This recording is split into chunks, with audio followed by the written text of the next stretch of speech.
Hello, everybody, and welcome back to another edition of the Christian Contrarian. I'm Gary Wayne, author of the Genesis 6 Conspiracy, and this is episode 40, The Curious Curse of Canaan. You know, from time to time I get correspondence and communication coming to me asking what the heck is going on in Genesis 9, and in particular verses 21 through 27, where we get an encounter that seems to have found the necessity to rise to the level of being recorded in Scripture, but seems rather innocent. And the scene is essentially where Ham walks in on Noah and sees his nakedness, and that rises to a level of creating a curse.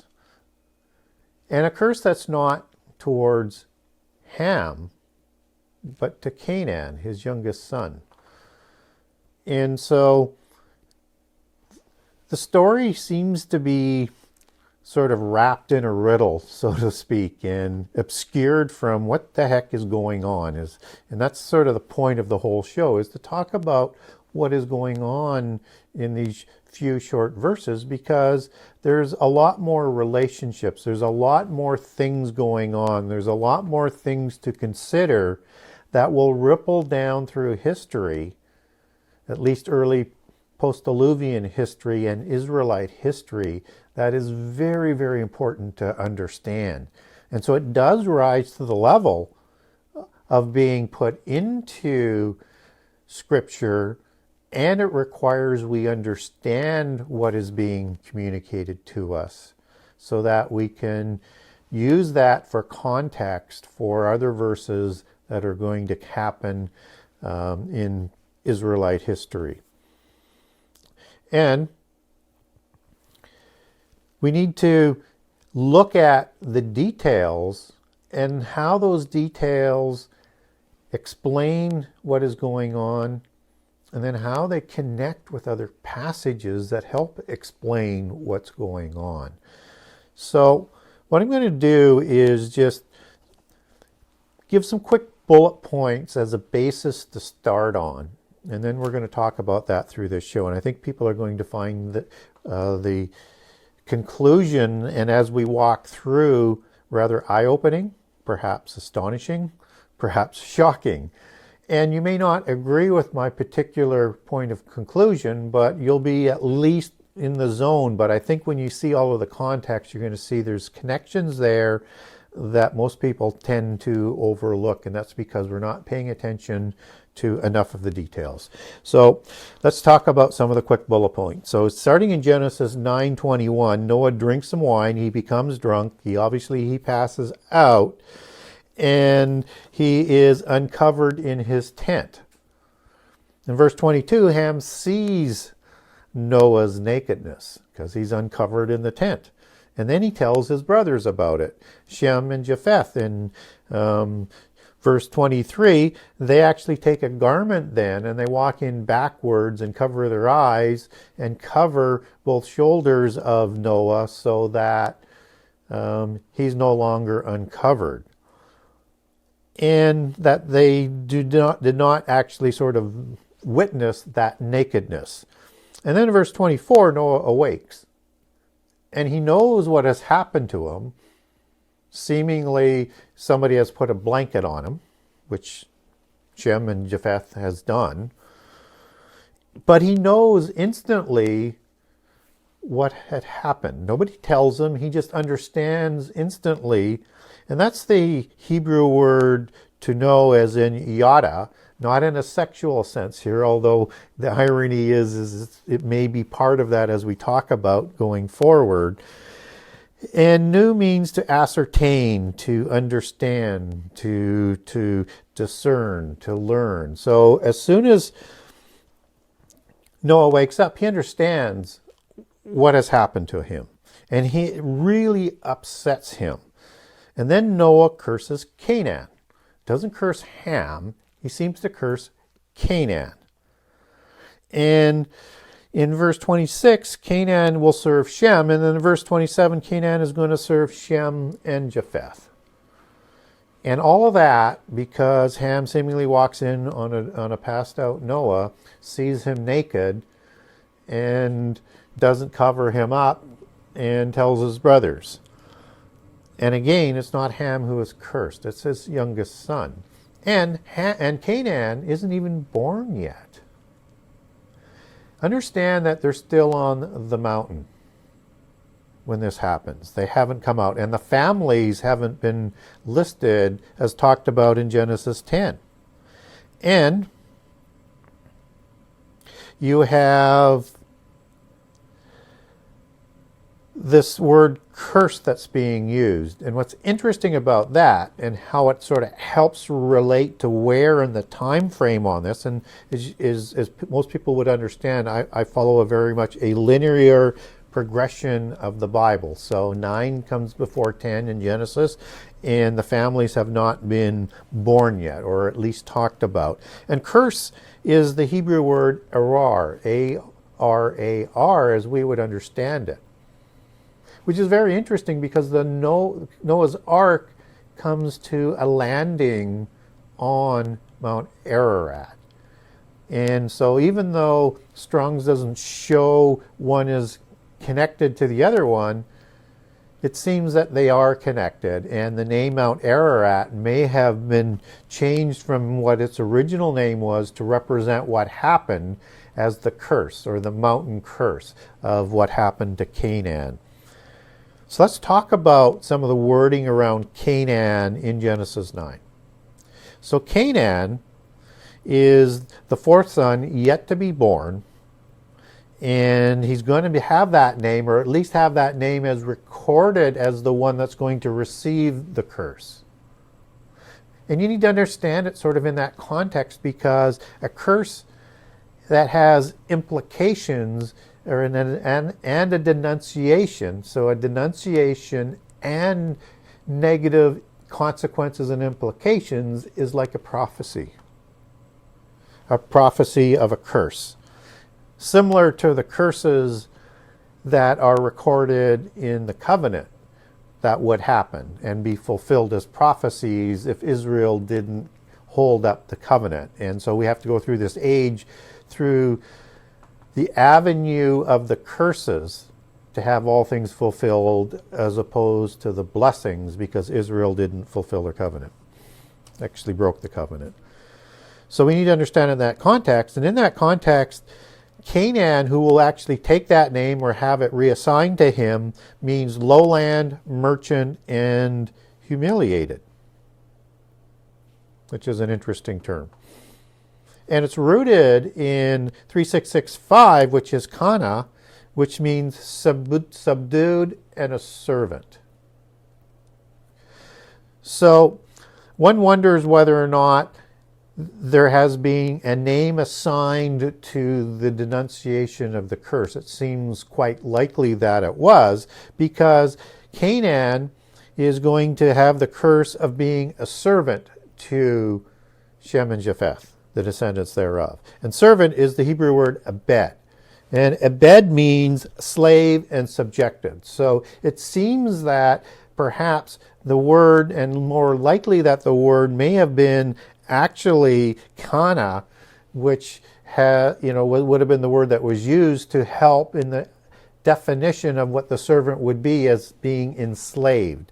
And then that's the name that comes out in the form of Canaan, which is a derivative of kana. So if you follow that sort of progression, it looks like there's a possibility that the name of Canaan wasn't that, and that name is assigned to them based on the curse, Arar, on Mount Ararat. So now that we've got some of those details understood, let's start looking at some more of the metaphors that are in there, because the language that's being used is what I would call allegorical. And so it has another meaning, or it has a metaphorical meaning to it. And we need to understand whether or not this is a metaphor, like to know, as in having sex, as is used in the Sodom narrative that we're going to talk about, and or with, the begetting of the lineage of Cain and the lineage of Seth, and through Adam to know, to have sex, to procreate. And so we need to understand the term uncovered. And once we start to understand that term, it's going to make some sense. So uncovered is the Hebrew word gala, which means to strip and denude and disgrace. And nakedness is the Hebrew word urva, meaning nude, exposed, and in genitals, and both are figurative for disgracing and blemishing. And so it's a figurative set of words when used in conjunction with each other to represent forbidden sex. And where that now becomes important is many years down the road, once Israel becomes a nation and is about to go into the covenant land, even though there's going to be a delay of 40 years, God sets down laws for Israel. And it's going to be connected to Canaan, but let's just focus on the laws for now. And those are the sexual laws of forbidden things to do that are recorded in Leviticus 18 and of Leviticus 20. And the words of uncovered and nakedness are used throughout both of those chapters, detailing all of the variations of the forbidden sexual laws. So now we're starting to open up our eyes a little bit that maybe there was more going on here than just being naked. And so when we look at Leviticus 20, 14, and 17, it's actually talking about forced sex and incest as being wicked. And in Leviticus 20:11, 12, 18, and 20, we actually get the words being used as uncovered and nakedness in conjunction with some smoking gun verses, the ones that I just named, in terms of some other words that are being used with, where this is talking about lying with somebody, as in sleeping with somebody, as in having sex with somebody. And so in Leviticus 18:20, it says lie carnally. And in 11, 12, 18, and 20, it's lie with your neighbor's wife, lie with your sister, lie with your mother, etc. So all of it is describing that kind of occurrence. And what we're learning is that if you were to sleep with your mother's wife, you would uncover your father's nakedness. And possibly one of the answers to what's going on in Genesis 9. But let's look a little bit more into the details, because although that's one option, it may not be the right option. So when we look at Leviticus 18:16, it says, do not approach any kin, male or female. And so we need to understand that this goes across the board in the sexes. And in Leviticus 18:18, we're told, do not take a wife to her sister and vex her. Don't take your sister, don't take the wife of her sister and vex her. So uncover her nakedness. Sorry, I stumbled on that. And so what you're seeing is that it's pointing out to specific individuals as to who's going to be having sex with. And then we need to understand how that affects who is being blemished. So in 18:7, it says, do not uncover the nakedness of your mother or your father. Okay? So that if you were to have sex with your mother, you would uncover the nakedness of your father, and vice versa. So it can happen both ways. Okay? And that's important to understand, because what we're going to learn now in the subsequent verses, that the one who is having a sexual violation, too willingly or unwillingly, is being uncovered, and there's repercussions to another as to who else is receiving that blemish or that uncovering of the nakedness. And so in verse Leviticus 18, it says, do not uncover your father's wife's daughter. Again, your sister. Do not uncover your sister's nakedness. Okay, because now you're going to uncover that particular father's nakedness, and you're going to uncover the sister's nakedness. So clearly there's two uncoverings that are involved with that sexual violation.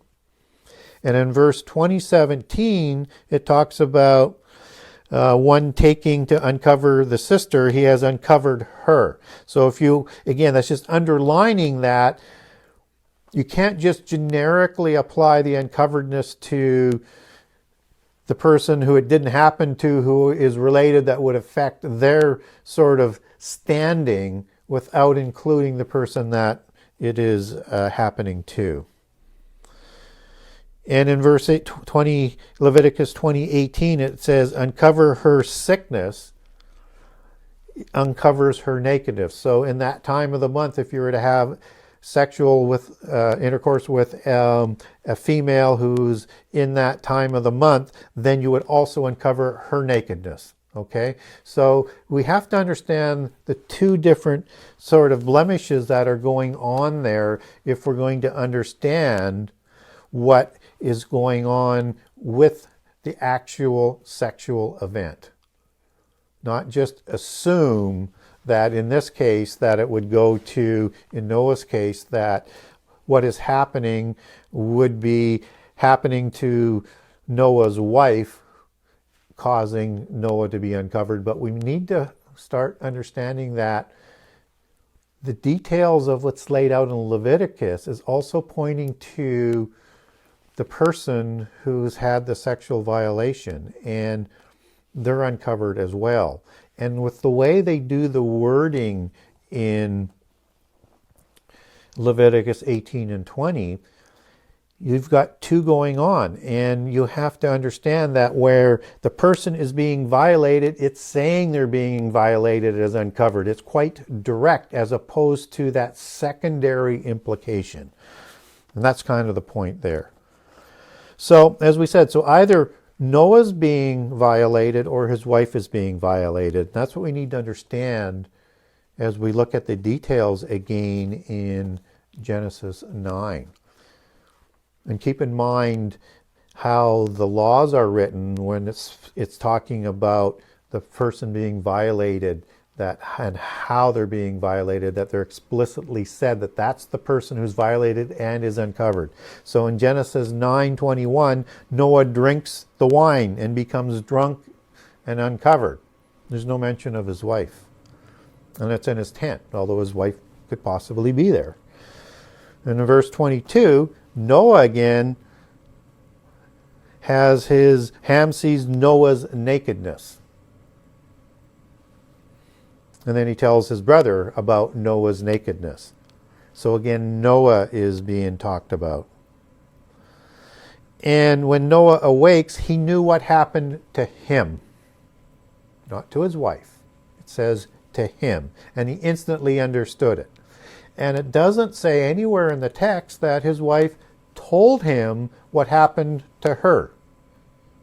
This is all about understanding the pronouns and the nouns, and understanding that only Noah is being talked about and receiver of the direct action of the sexual violation, with the allegorical language being used. And we need to understand that. And so it would appear that Ham uncovered his father's nakedness directly. And thus, that would be a curse, a sin worthy of a curse and a prophecy of implication.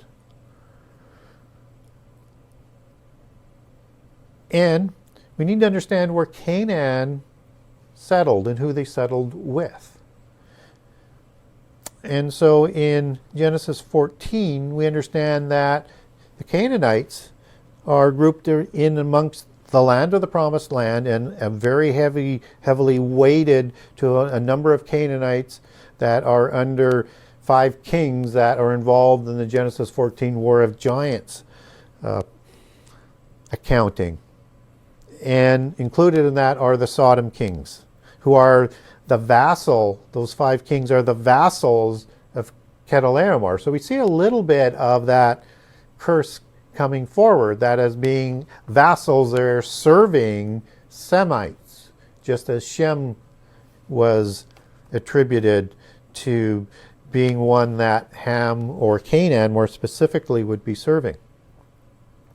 And so when we look at what's going on there, and then we start to understand that Sodom is a very interesting place, and I'm going to come back to that. I want to cover off just a couple more things, but I get ahead of myself sometimes because I get excited, so forgive me for that.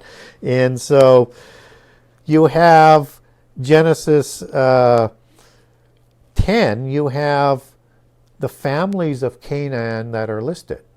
And you get the 2 offspring of Canaan, who are Heth and Sidon, and then this whole list of other branches and families of Canaanites who are patriarch-less. So Canaan would be the patriarch for Canaanites. Heth would be the patriarch for Hittites. Sidon would be for the Zidonians.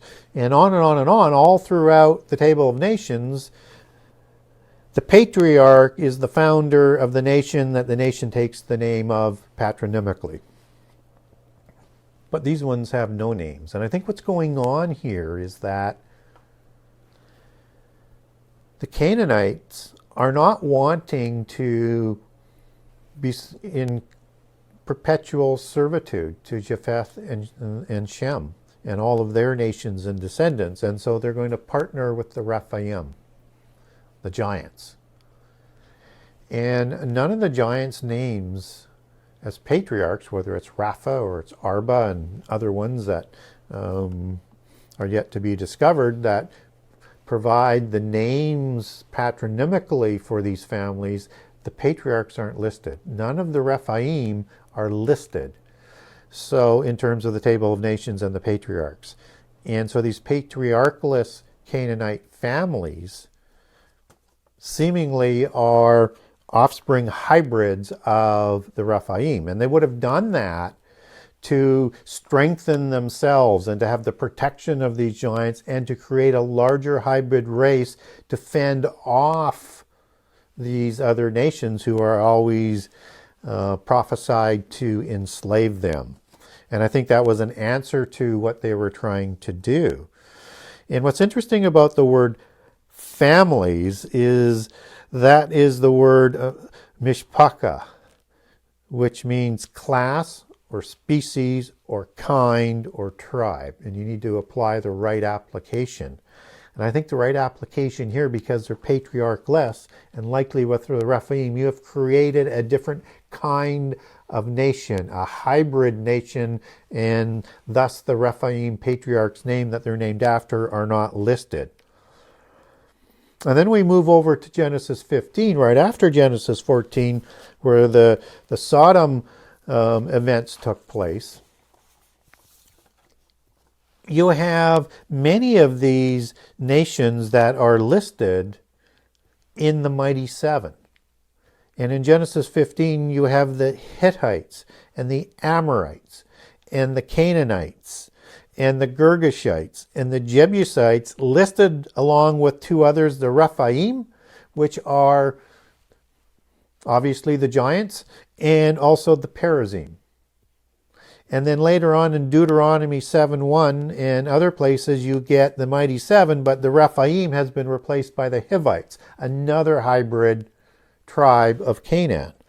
And I think what's going on here is that they're the mighty ones because they are hybrids. They're not as big and as strong as the Rephaim, but they are large. And that word mighty in the mighty seven, as it's talked about in Deuteronomy 7 and in Joshua, is the Hebrew word atzam, which means strong, mighty, powerful, and rooted in the word atzum, which is strong, as in bone crushing, the ability to crush bones in your hands. That's how powerful these families were. And so the Canaanite nations took on a level of size and ferocity, I think, in response to the curse and prophecy that they would be servants.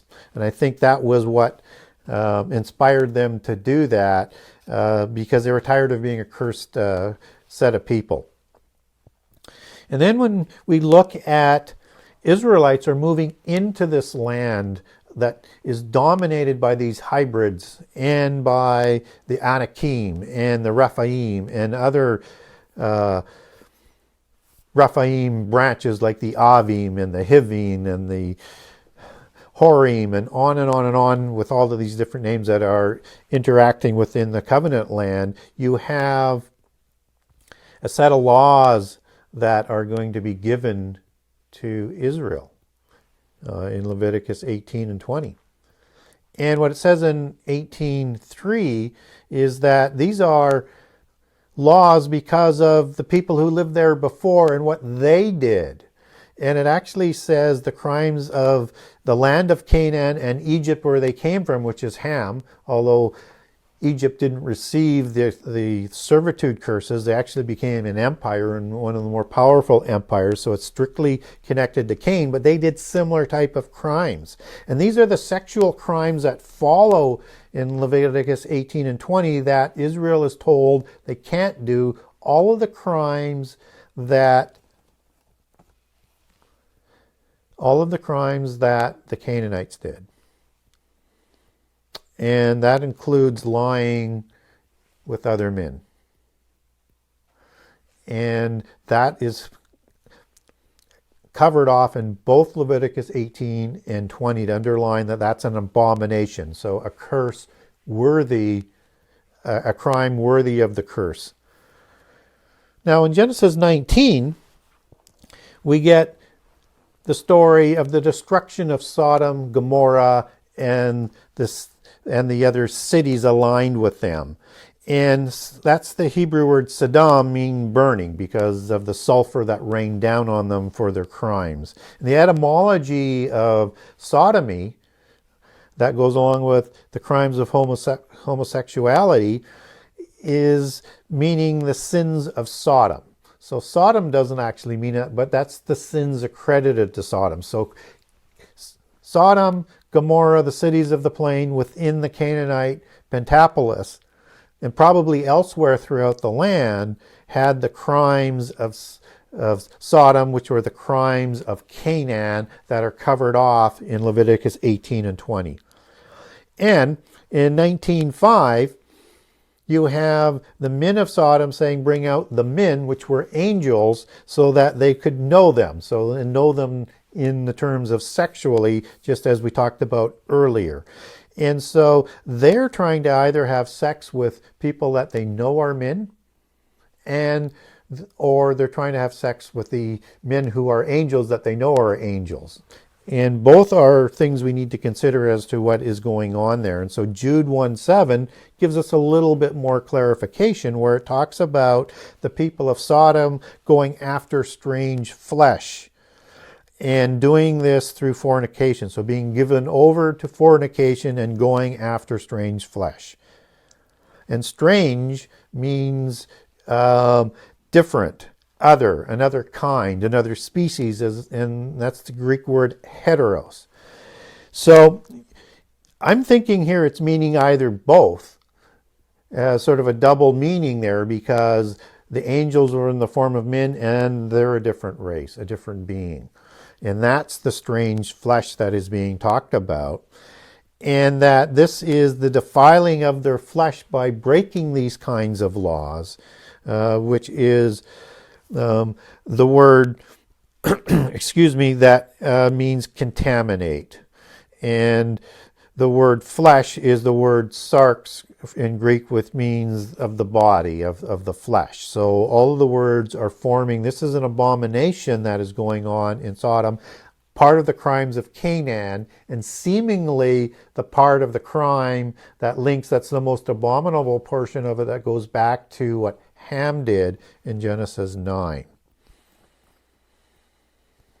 And then we need to understand that although we don't get accounts of it in the Bible, we hear about accounts in polytheist versions and apocryphal accounts where there was a reproduction issue with the giants and homosexuality was actually prominent.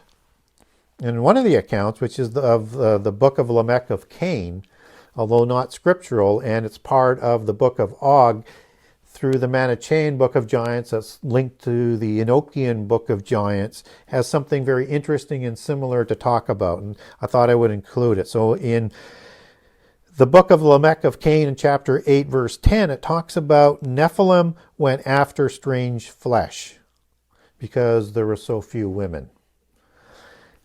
And then in verse 14, it actually uses the terms uncovered and nakedness, and of the mothers and of the fathers.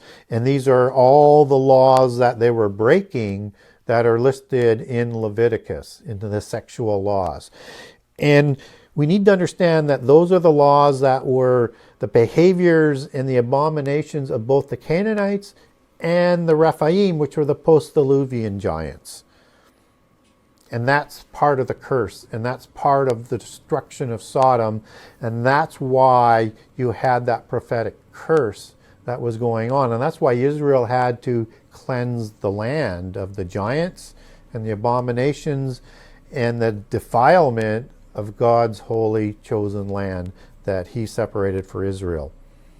So if you want more detailed information on this, get a hold of me through my website at the Genesis6conspiracy.com. That's Genesis 6 with the number 6conspiracy.com, and ask for the document, and I will gladly send it to you. I send all my documents at no charge. Just name the topic so I know what you're after, as opposed to the show, because I do a lot of shows, so not just here but elsewhere. So until next time, may God bless you abundantly, and I hope you enjoyed today's show.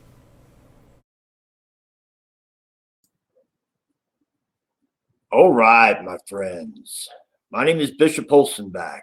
This is my YouTube channel and my Facebook group, and I want to welcome you to the show. I want to thank Robin Rodriguez, Sister Rodriguez, for commenting in the comment box. Brother Ryan as well. All right. 1 second. Let me pause for 1 second. All right, my friends. All right. I'm going to say something, because the reason why I paused, that way I could put somebody in timeout in the comment box.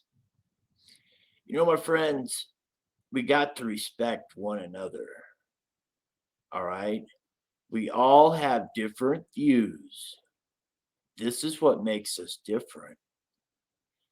Us having different views. All right, my friends. Check this out. Nephilim culture. Nephilim culture are among us. They always have been. And it's time to wake up to this matter. I want to break down Enochian mysticism. All right, my friends. Enochian mysticism. Where did it start? Is it still here? What is Enochian mysticism? I'm going to explain it in great detail. All right. We just had a comment from Brother Harvey. I like to interact with Brother Harvey. I haven't been able to talk to Brother Harvey in quite some time, and I would like to talk to him. All right, brother. Brother Harvey, you got any type of question you would like to ask? Ask me. Ask me anything. Like I said, my friends, we all have different views. This is what makes us different. All right. My friends, our Holy Bible tells us,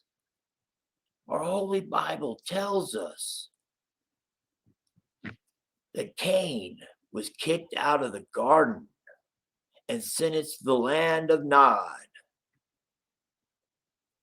In Nod, he builds a city. There must have been people there for him to build a city. All right, my friends? He also bores a son. We call him the bad Enoch. All right, my friends? Yes, there are two Enochs. One is from the line of Cain, and the righteous Enoch is from the line of Seth, Jared. All right, my friends? But check this out. Somebody had to teach Cain Enochian mysticism. He just didn't learn it on his own. Right? So we got to figure that out, my friends. And this is what I pieced together.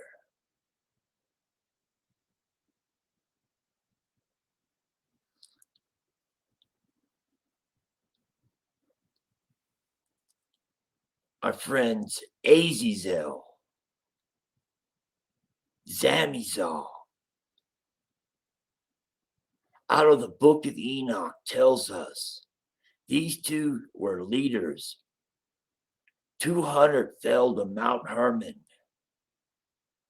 They created their deed. The deed was they chose wives and bore great giants, the Nephilim. All right? Well, Azazel and the other fallen angels taught humans different craft. Well, if Azazel and Zamizal taught humans, he surely taught Cain Enochian mysticism. See, because like I said, somebody had to teach Cain. And if it wasn't Azazel, it has to be Lilith, one of the two. All right. So now we talked about the root of Enochian mysticism. Where did it come from? It came from the line of Cain. Where did Cain learn it from? Most likely the fallen ones are Lilith. All right. Therefore, after the bad Enoch taught Enochian mysticism. Yes, my friends, Enochian mysticism, Enochian magic was taught by the bad Enoch. Who did he teach it to? Who's his favorite student? Nimrod. Check this out. Nimrod was once a mighty warrior for Yahweh. A mighty warrior for Yahweh. He jumped ship, became a Nephilim. How? How did he become a Gibberim? Nephilim, Rapharim. It's all the same. How did Nimrod become a Nephilim? Through Enochian mysticism, through rituals, through magic, through mysticism.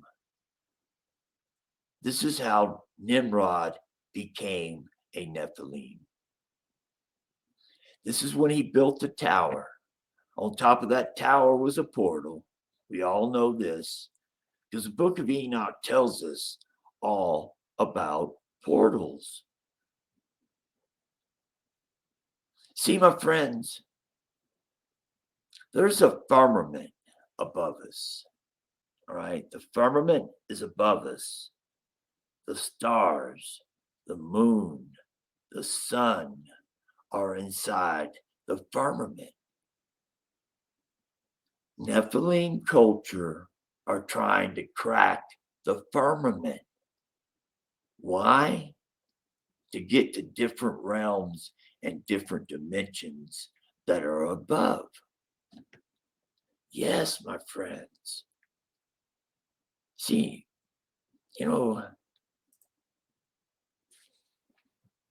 it's not hard to figure out, my friends.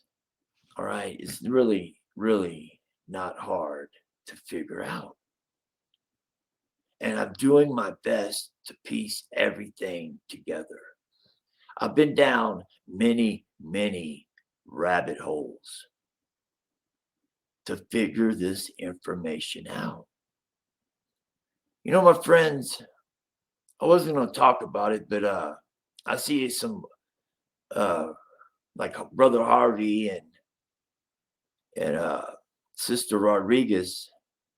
They had to reconnect to the channel, refine the channel, and reconnect. Right, because I lost the channel, our old channel. On YouTube, you get 3 strikes and you're out. I got 1 strike for medical misinformation. I don't know how, but I don't talk about medical, but oh well, I got 1. Then I got another one for spam, and it was an animated video. I don't even, so that's 2. And the third one for running my mouth. All right. That night I was talking about the Third Reich. I was talking how they made it through the ice rink, right?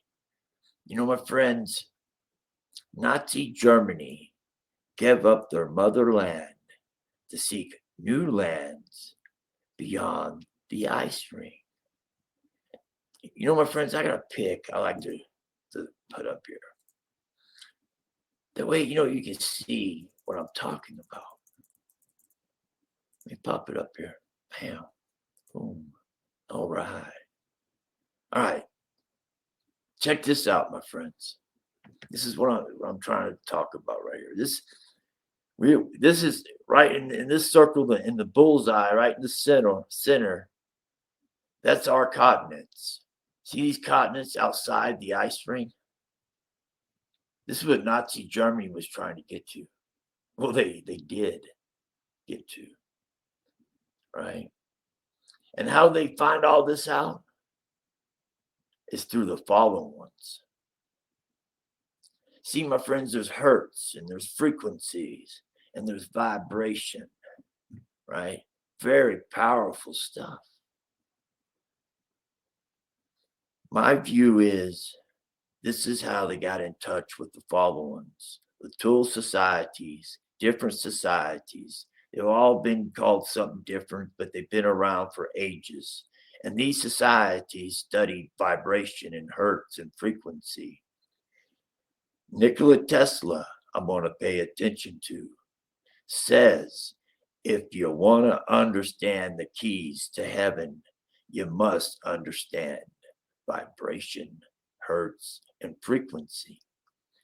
All right, so this leads me up to why would the world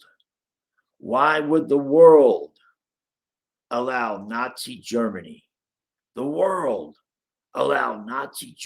change the hertz? They changed it to 432 hertz. Why? Because the previous hertz, you could get in touch with the fallen ones through. All right. I'm not 100% on that, but I am 100% on them. This is how they get in touch with the fallen ones. They feed off your hurts. They feed off your emotions. And who I'm talking about is disembodied spirits.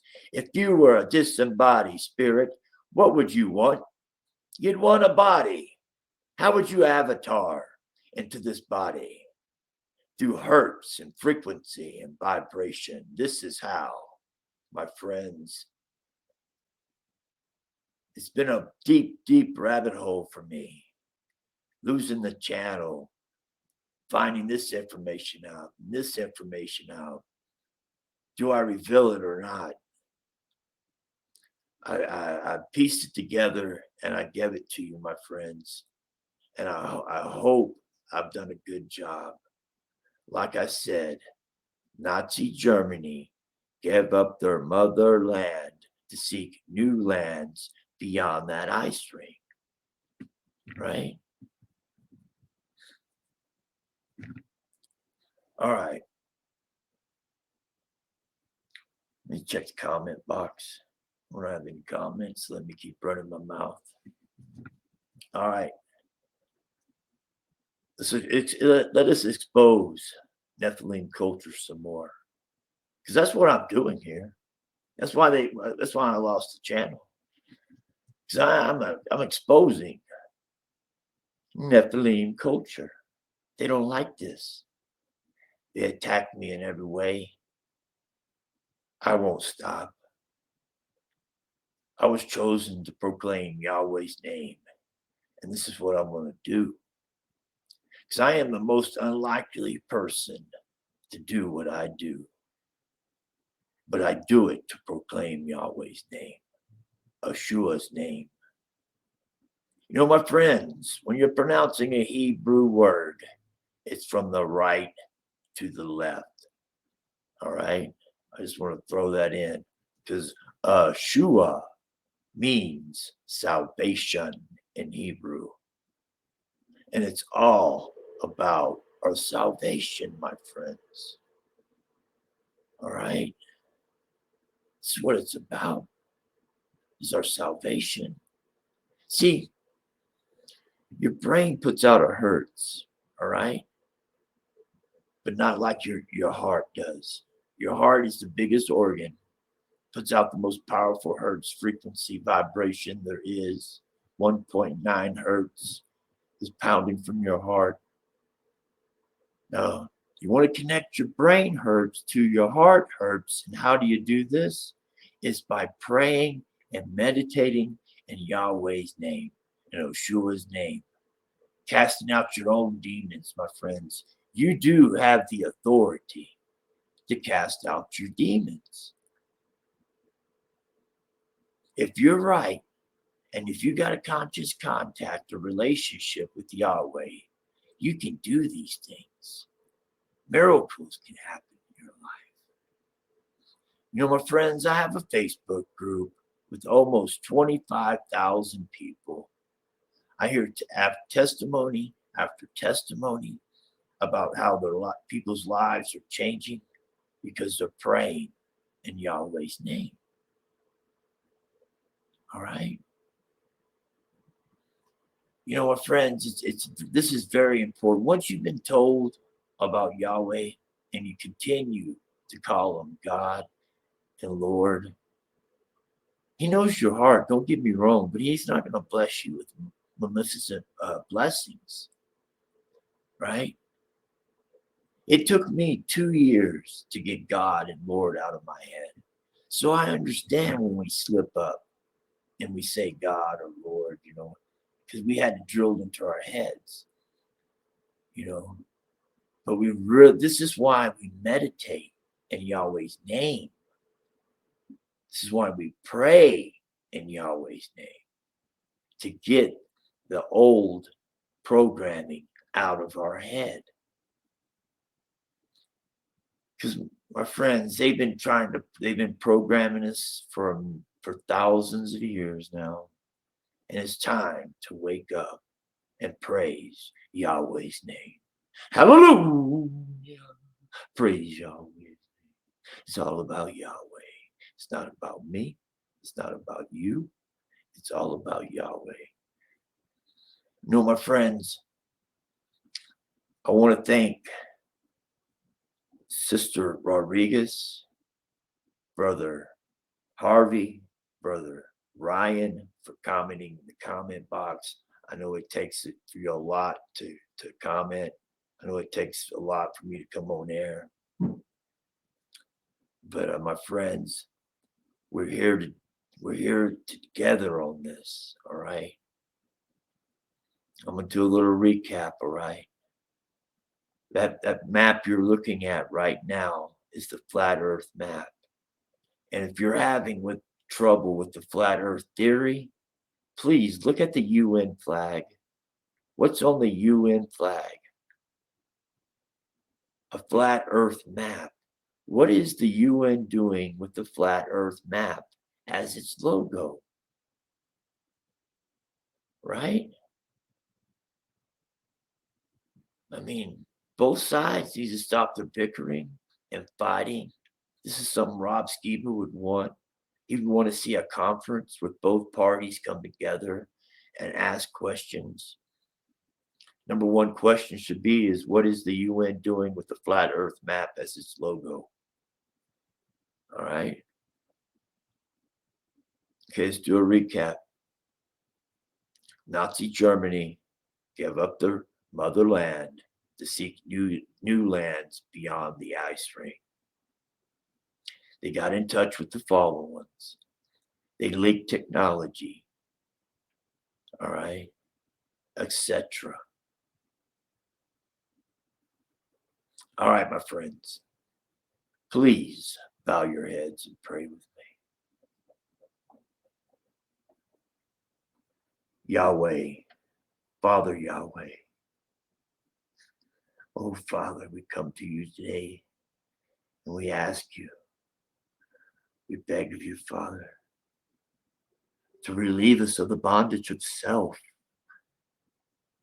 that we may do your will and not our own will, and take away our difficulties, Father, that our victories will bear witness over the people we will help of thy power, thy love, and thy way of life.